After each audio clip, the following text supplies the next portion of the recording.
Eto na mga kabasketball, Kai Sotto paniguradong mapapalaban ng husto dito nga sa dambuhalang sentro ng Taiwan Mustangs. At PBA paniguradong mas mauubusan ng mga young talented players kapag nagsimula na yung Japan B-League Draft. Pero makikinabang naman ang ating Gilas Pilipinas. Pero bago yan, huwag kalimutan mag-like at mag-subscribe bilang pagsuporta.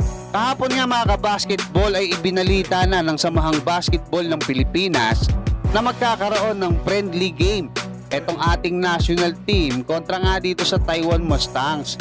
Ang maganda rito mga kabasketball, pre-admission to sa June 24 alas 6 ng gabi dyan sa Phil Sports Arena bilang paghahanda nga ng ating Gilas Pilipinas para sa darating na FIBA OQT. Magaman sinabi netong Spin.ph na hindi pa siguradong makapaglalaro etong tatlong NBA player ng Taiwan na sina Dwight Howard, DeMarcus Cousins, Quinn Cook ay panigurado naman na maglalaro etong kanilang 7'6" na player mga kabasketball na si Sam Degara. Sinilip ko yung mga laro nito, may mga 28 points siya, 10 rebounds, 72%, napakataas niyan. 29 points, 12 rebounds, 80% yung kanyang field goal. So talagang sinilip ko rin yung mga highlights nito mga kabasketball. Hindi siya ganun kabilis, pero nanunuyod siya sa ilalim, Pagka nakapwesto siya sa ilalim, actually kahit nga hindi pa siya nakapwesto, basta lumapit siya lumapit diyan sa ring, ang hirap niya ng pigilan. So masusubukan diyan etong lakas nitong ating pambatong si Kai Sotto.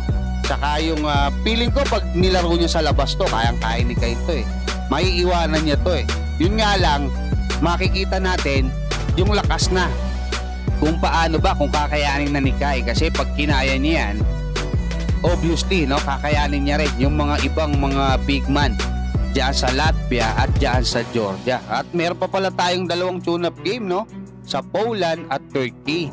Patungkol naman mga kabasketball dito sa naging post ng One Sports, kasi nga ibinalita nila na nagpalista na dito nga sa PBA Rookie Draft etong dalawang mahusay na player mula sa UAAP na si CJ Cancino at Ivan Nelly, na alam naman natin na kumbaga itong lalo na itong Salasal kaka-champion lang.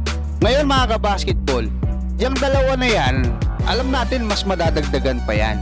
Pero alam din natin na napakaraming mahuhusay na player na pwede na saan nang pumasok dyan sa PBA ang umiiwas. Napakarami niyan mga kabasketball. Sila Kai Sotto, Carl Tamayo, Dwight Ramos, diba si Kevin Kiambao, papunta pa rin ng KBL yan mga kabasketball. Sila Aparientos, SJP Langhel, isa-isayin ba natin si Albano, diba marami mga kabasketball. May siguro 20 o 30 player.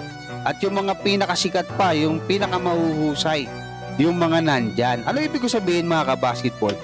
Kung ngayon nahihirapan na itong PBA na kunin yung sila Third Ravena, di ba? Yung pinakamahuhusay na player or Pinoy bowlers ng Pilipinas.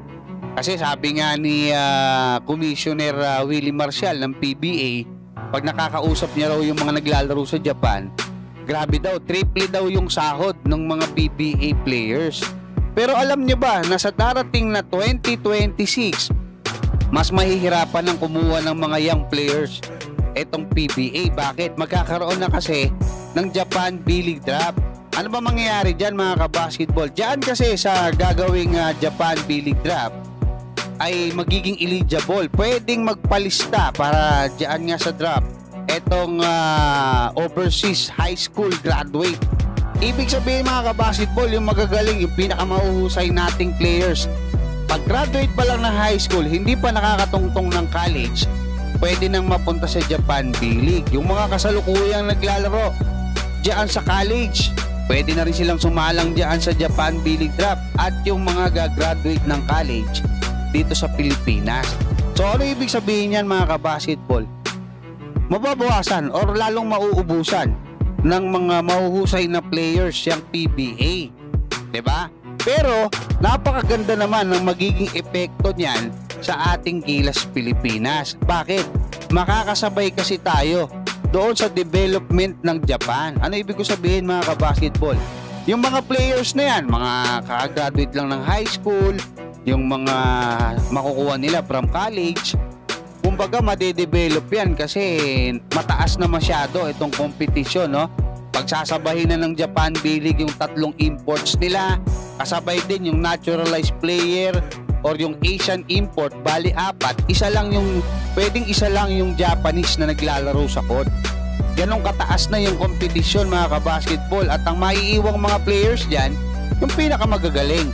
So kung may mga Pinoy na makakapasok dyan sa B-League Premier o sa Division 1 ng Japan B-League, magagamit natin yun. Mas dadami yung options ng ating national team para nga sa Gilas Pilipinas. Hanggang dyan lang muna mga kabasketball. Maraming salamat at God bless sa inyong lahat.